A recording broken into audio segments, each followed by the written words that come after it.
Support for this podcast comes from the Central Valley Journalism Collaborative, connecting communities with the resources, infrastructure, and networks to ensure a vibrant local free press. From KVPR in Fresno, this is Central Valley Daily. It's Tuesday, April 14th. I'm Carrie Klein. The U.S. Forest Service announced a major reorganization earlier this month. It'll be closing its Fresno research office and dozens more, where hundreds of researchers worked.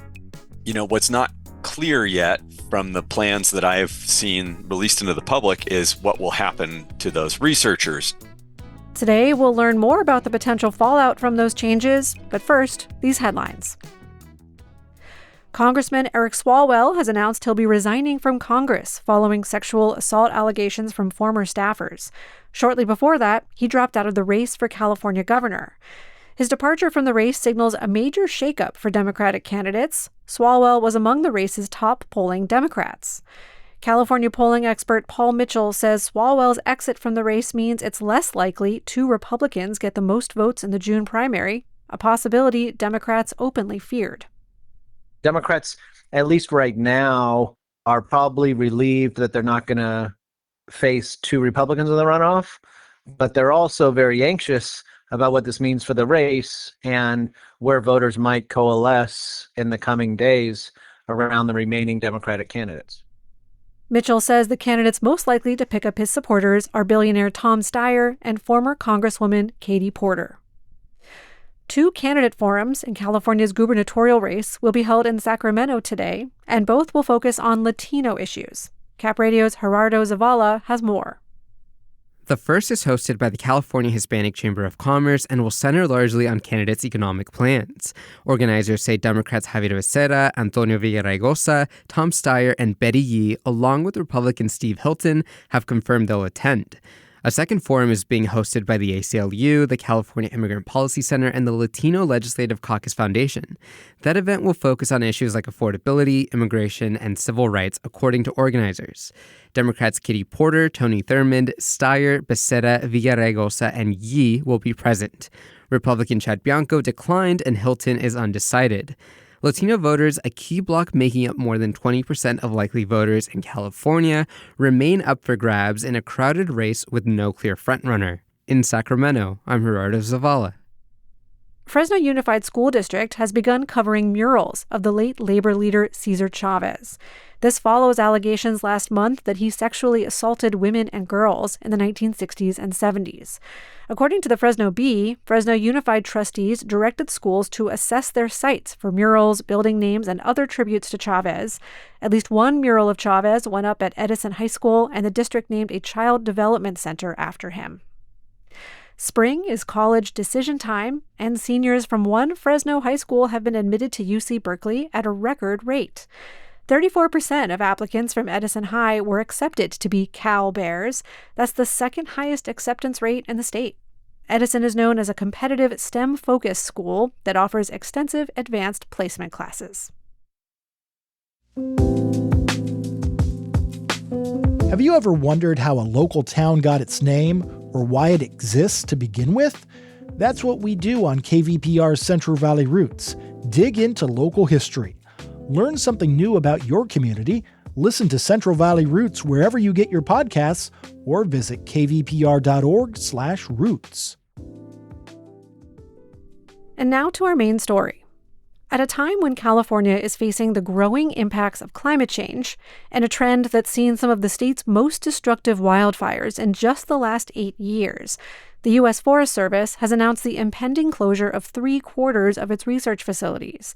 California would be one of the most impacted states, with 6 research and development facilities shutting down, including one in Fresno. This is the latest round of cuts affecting the U.S. Forest Service, which also saw thousands of jobs eliminated last year. So, with about half of the state's forestry land owned by federal agencies, and with fire season on the horizon, what kind of impact will these latest closures have on California? To find out, KVPR's Sarith Hawk spoke with Matthew Hurteau. He's a biology professor and researcher at the University of New Mexico.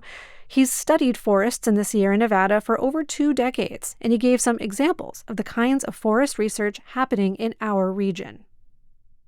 one of the really cool things about the experimental forests and ranges that the U.S. Forest Service manages is that they've got some special administrative kind of delineations or characterization about them, which makes them more open to doing experimental work. And so at the Tea Kettle Experimental Forest, which is between Shaver Lake and Wishon Reservoir, there's a group of us that have been working at that station for many years, but the work there goes back even further, right? So back in the 70s, there was work being done to try and understand how forest management activities influenced how much water came out of the system. In the last 25, 28 years or so, we've been trying to understand how different cutting and burning treatments influence everything about that forest that we measure. So everything from, people working on soil to small mammals to the trees and everything in between. And just so I understand how research works on the ground, how important does location factor into research work? Could these facility closures complicate it? Yeah, so the location of the experimental forest is, hugely important to asking questions about that particular forest type or range type. There's the San Joaquin Experimental Range north of Fresno that the Forest Service also runs. And so these place-based locations are real important for understanding the particular ecosystem that they sit in. As far as the closures go, from what I've seen, the closures are really focused on facilities where some researchers sit. And so, what's not clear yet from the plans that I've seen released into the public is what will happen to those researchers. And so, I'm going to give you an example. If you have a facility that the U.S. Forest Service is, say, renting in a particular location, and they just decide that they're no longer going to support that facility, but they're going to leave the scientists geographically where they are. Mm-hmm. And then those scientists are going to be, say, situated or placed at a university or at a national forest where they work. I don't see a real problem with that in terms of impacting part of the mission of the research and development program of the Forest Service. Right. It's more depending on what kind of place-based research is happening. Yeah, right, and where the researchers who do that work are located.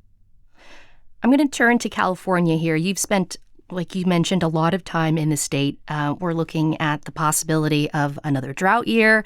We've already had some record-breaking heat this spring. So I'm wondering, from your view, how will these closures affect a place like California as we head into fire season? So I don't think from a research and development perspective, the short-term impacts are negligible. Because think about the research apparatus as being one step removed in that the researchers are trying to do the work that will guide, future management. And so trying to answer questions that managers want the answer to, but like over the, to guide the planning of the tasks they're going to do. So any management work that's going to moderate the potential for, high severity fire or any kind of real wildfire hazard would have already been done coming into the season, right? At this point, it's a matter of chance or luck in any ignitions and where they start. And then, of course, there's, both the Forest Service and CAL FIRE response to those ignitions. And as a researcher, do you see other benefits from consolidating the U.S. Forest Service research facilities and headquarters? Yeah, so I think the potential benefits could come in terms of like consolidating the administrative units. So going from these different regions down to one centralized administrative apparatus for all of research and development, that would probably streamline some things. As far as closing particular offices, that really depends on what happens with the researchers that work in those facilities, and are they, kept in that geographic location and then housed in another entity like a university or a national forest so that they're still close to their work, or are they forced to move? And if they're forced to move, that would be not great for continuing research, but this very much place-based research. And to zoom out a bit, this is not the first shakeup at the U.S. Forest Service under the Trump administration, especially the DOGE cuts we saw last year. Have you heard from any other researchers or colleagues about their reaction to this closure? I can tell you what I observed. And so what I've observed starting last year is that a number of folks who were closer to retirement in research and development and could retire early did. There are also people who, because of like the government shutdown and stuff like that, and the lack of certainty about where the agency is going, there are folks who've left the agency and taken positions in universities and stuff like that. And then, of course, there's also, I have colleagues who are, they sit in geographic locations where it's pretty clear that those were going to be retained because there's lots of scientists in those locations, and, they're continuing to do their work. So it really, in part, depends on the personal situation of that scientist. And what will you be keeping an eye out for as the impacts of these changes become more evident in the future? I obviously have a number of really close collaborators that work for the agency in the research and development branch, and part of it is making sure I know how changes are going to impact them as individuals, and then thinking about what we need to do to accommodate some of those impacts in terms of our collaborations. And then the other thing I'm going to keep my eye on is indeed what's going to happen with the experimental forests and ranges, because I think those are a really critical piece of research infrastructure that I think, most people don't understand exists, but that's some really, the establishment of those units was really forward thinking, and they have become critical to doing the kind of work that's necessary to figure out how to best manage our forests and rangelands. Yeah, a lot of stuff to keep our eye on. Matthew Hurteau, biology professor and researcher at the University of New Mexico. Thanks so much for joining me. Thank you. That was KVPR's Sarith Hawk speaking with Professor Matthew Hurteau. And that's today's show. Do you enjoy listening to Central Valley Daily? Support the show by leaving a 5-star rating in your podcast app. Thanks for your support.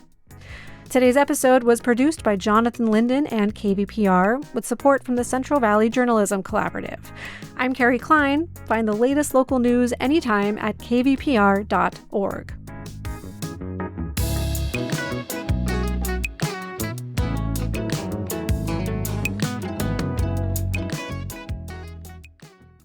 Every day on Up First, NPR's Golden Globe-nominated morning news podcast, we bring you 3 essential stories. At the heart of each story are questions. What really happened? What really mattered? What happens next?